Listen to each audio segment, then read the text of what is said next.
हर हर महादेव दोस्तों, आपका हमारे यूट्यूब चैनल पर स्वागत है। अगर आप चैनल पर नए हैं तो चैनल को सब्सक्राइब कीजिए, वीडियो को लाइक कीजिए और शेयर कीजिए।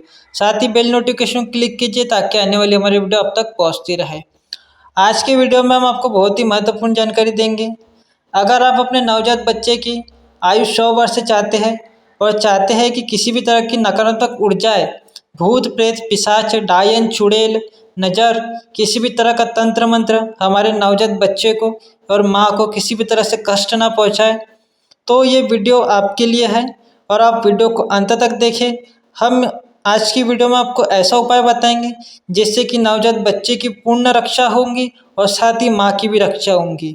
तो वीडियो को अंत तक देखें, बीच में स्किप ना करें। अपने नवजात शिशु की 100 वर्ष की आयु के लिए भूत प्रेत पिशाच डायन नज़र दोष रोग महामारी से बचाने के लिए हम आपको आज की वीडियो में एक ऐसा उपाय बताएंगे जो कि पुराने ज़माने से हमारी दादी नानी करते आ रही है, पर आज के ज़माने में वो लुप्त हो चुकी है। जो पुराने ज़माने में हमारी दादी नानियाँ कुछ खास तरह की जड़ी बूटियों की धुनी बच्चे और माँ को दिया करती थी, पर आज के ज़माने में लुप्त हो चुकी है।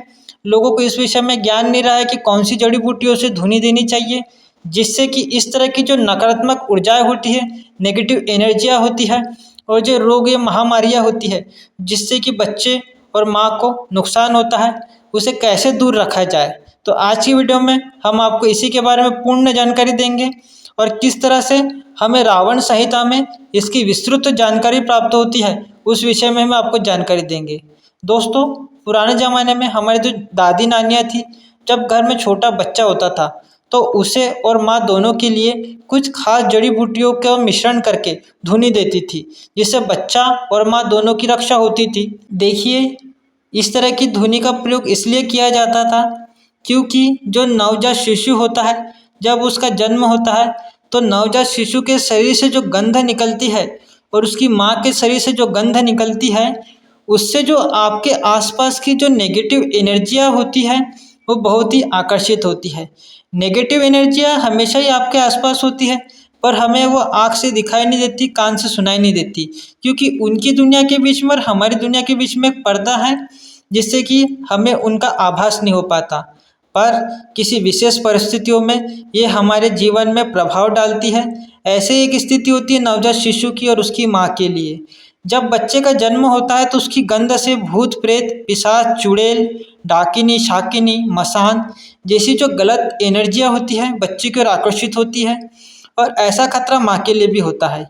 और जब बच्चा अकेला होता है तो ये ऊर्जाएं उसके समीप आके बैठ जाती है, कई बार उसके संग खेलने लगती है, उसके पास मंडराने लगती है। ऐसी घटनाएं जब होती है, अक्सर हम देखते हैं कि हमने बच्चे को बिस्तर पे डाल दिया या झूले में डाल दिया और हम अपने काम में व्यस्त हो गए। तो ऐसी स्थिति में अगर कोई नकारात्मक ऊर्जाएं आपके और आपके बच्चे के पास है तो ऐसी स्थिति में बच्चे को अकेला देख उसके समीप आके बैठ जाएंगी और उसके साथ खेलने लगेंगी, उसके साथ बातें करने लगेंगी। और अब बच्चा तो बोल के बता नहीं सकता, उसे तो किसी चीज़ की पहचान है नहीं, तो उसे उसे क्या पता चलेगा कि कौन है, भूत है या प्रेत या इंसान है। तो ऐसी कंडीशन से बचने के लिए ही घर में हमारे बड़े बुजुर्ग धुनी दिया करते थे जिसकी गंध से ये सारी ऊर्जाएं दूर भाग जाती थी। ऐसे में अगर कोई नेगेटिव एनर्जी उस नवजात शिशु को पकड़ ले या अपना सॉफ्ट टारगेट बना ले तो बचपन में तो बच्चों को पता नहीं चलता है, ना ही वो अपना बचपन में प्रभाव दिखाती है। वो उस बच्चे के शरीर में रहती है, खाती पीती है और अपना संतुष्टि प्राप्त करती है। पर जब बच्चा 12-13 साल की उम्र में पहुंचता है तो उसके बाद से ही वो अपना प्रभाव दिखाने लगती है, अपना असर दिखाने लगती है, पर उस समय तक काफ़ी देर हो चुकी होती है। वो अपना संपूर्ण प्रभाव बच्चे पे रखने लगती है और उसके ऊपर नियंत्रण करने लगती है। और ऐसे केसेस में कई कई बार उसे ठीक करने के लिए, उससे मुक्ति पाने के लिए बहुत समय भी निकल जाता है। तो इसी तरह की समस्याओं से छुटकारा पाने के लिए कुछ खास जड़ी बूटियाँ हैं जिनकी धुनी देने से अक्सर ये नकारात्मक ऊर्जाएं दूर भाग जाती है।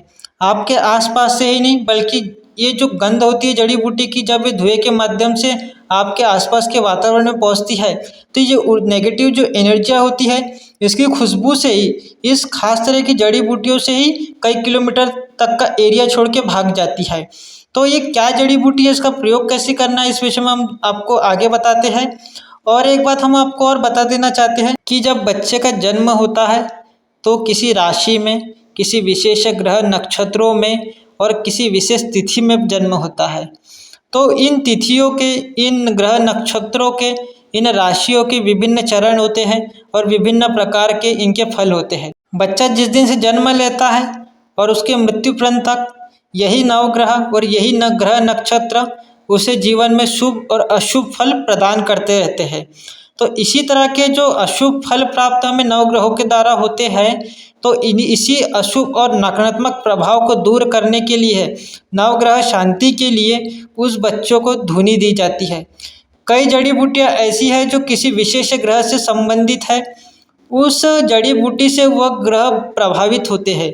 तो उस तरह की जड़ी बूटियों से अगर धुनी दी जाए बच्चे को, तो जो ग्रह उसके विपरीत परिणाम दे रहे थे वो सकारात्मक हो जाएंगे। तो हम आपको आगे सामग्री बताते हैं कि कौन सी जड़ी बूटियों से आपको धुनी देना है, तो आप विशेष करके नोट कर लीजिए और ध्यान से सुनिए। हम विस्तृत जानकारी जड़ी बूटियों की नहीं देंगे क्योंकि वीडियो बहुत लंबी हो जाएंगी, तो हम आपको केवल नाम बताएंगे, आप उसको नोट कर लीजिए, जो कि किसी भी पूजा सामग्री की अच्छी दुकान में और या पंसारी के यहाँ आपको आराम से मिल जाएंगी, या आप ऑनलाइन भी इसे मंगवा सकते हैं। सबसे पहले जो जड़ी बूटी है वो है पूतिकरंज, दूसरी है दशांश धूप। इसमें 10 तरह की धूप होती है। पहली है चंदन, दूसरी है जटामासी, तीसरी है लोबान, चौथी है राल, पांचवी है गुग्गुल, छठवा है नखला, सातवां है भीमसेनी कपूर, आठवां है उसीर, नौवां है कस्तूरी और 10वां है सीलारस। हम सारी जड़ी बूटियों को डिस्क्रिप्शन में भी लिख देंगे। और इसके बाद ये दशांश धूप हो जाती है, इन सभी को मिला के दशांश धूप बनती है। तीसरा जो आइटम है वह है सफ़ेद सरसों, चौथा है वच। वच एक प्रकार की जड़ी बूटी है। पांचवा जो है भिलावा, जिसे भिलवा भी कहा जाता है, ये काले कलर का होता है, ये बड़े ही आराम से हमें मिल जाता है। छठवा है अजवाइन, ये आमतौर पर हमारे किचन में उपलब्ध होती है। सातवां है कुट, कुट भी एक प्रकार की जड़ी बूटी है। और जो आठवां आइटम है वो है घी। इन सभी को अच्छे से कूट पीस के आपको मिला लेना है। इसकी धुनी देने के लिए आप कंडे के ऊपर भी दे सकते हैं, कोयले के ऊपर भी दे सकते हैं। इन सबको मिला के घी में मिला लेना है और कंडे या कोयले के ऊपर इसकी धुनी बच्चे और माँ और संपूर्ण घर में और घर के बाहर आंगन में भी देनी है, जिससे कि बच्चे और माँ की रक्षा हो सके। इस तरह से हमने आपको धुनी के बारे में बताया, सामग्री के बारे में बताया, कैसे करना ये भी बताया। हम सारी सामग्री को डिस्क्रिप्शन बॉक्स में लिख देंगे, आप वहाँ से आप पढ़ लेना। अब हम आपको बताएंगे कि इस विषय में हमें रावण संहिता में क्या उल्लेख प्राप्त होता है, इस विषय में आप ध्यान से सुनिए। रावण जी अपने पुस्तक में कहते हैं कि पूतिकरंज, दशांगी, दशांश धूप, सफ़ेद सरसों, वच, भिलावा, अजवाइन तथा कूट, इन सबको घृत मिश्रित धूप जलाने से सभी ग्रहों के दोषों को दूर करता है। यह धूप नवग्रह बाधा, भूत प्रेत बाधा, पिशाच बाधा, पूतना, मातृका आदि सब नवग्रह बाधाओं से इस धूप का प्रयोग करने से बालक को इन सभी तरह की बाधा स्पर्श तक नहीं कर सकती। इस धूप का प्रयोग करके कंकर, शोणक, शकोण तथा कठिन, इससे बालक को सताने वाले ग्रहों का भय नहीं होता है। वेणी, येणी, कुक्कुर, रससारिका, प्रभुता, स्वरिता तथा रात्रि आदि ग्रह मातृका इस धूप के प्रभाव से बच्चे को स्पर्श तक नहीं करती है। इस धूप के प्रभाव से बालक 100 वर्ष तक जीवित रहते हैं। इस विद्या को जो लोग प्रकट नहीं करते वे ब्रह्मा गाती है। इस तरह से जो हमने आपको शक्तियों के नाम बताइए, विभिन्न प्रकार की शक्तियाँ हैं, जैसे 7 मातृका है, षोडश मातृका है, नवग्रह मातृका है। इन सब के प्रभाव हमारे जीवन पे होते रहते हैं, कभी सकारात्मक तो कभी नकारात्मक। तो इसी तरह के जो नकारात्मक प्रभाव है उसको दूर करने के लिए बच्चे को इस तरह की धुनी दी जाती है। अगर आपके घर में कोई नवजात शिशु है या ऐसी स्त्री है जिसे अभी अभी प्रसव हुआ है या प्रसव होने वाला हो, तो ये उपाय जरूर कीजिए। बच्चे और माँ की रक्षा के लिए उपाय कीजिए, क्योंकि ये हमारे सनातन धर्म का ज्ञान है, हमारे पुराणों वेदों में ये लिखा हुआ ज्ञान है, हमारे हिंदू धर्म में ये छुपा हुआ रत्न है। तो हमें हमेशा ही अपने आने वाली पीढ़ी को ये देना चाहिए जो अभी लुप्त होने की कगार पे है, पर हमें अपने बच्चों की रक्षा के लिए ये ज़रूर करना चाहिए। आशा है आपको हमारी दी हुई जानकारी पसंद आई होंगी। ऐसी ही जानकारी के लिए आप हमारे चैनल को सब्सक्राइब कीजिए, वीडियो को लाइक कीजिए और शेयर कीजिए। हर हर महादेव, जय माँ काली।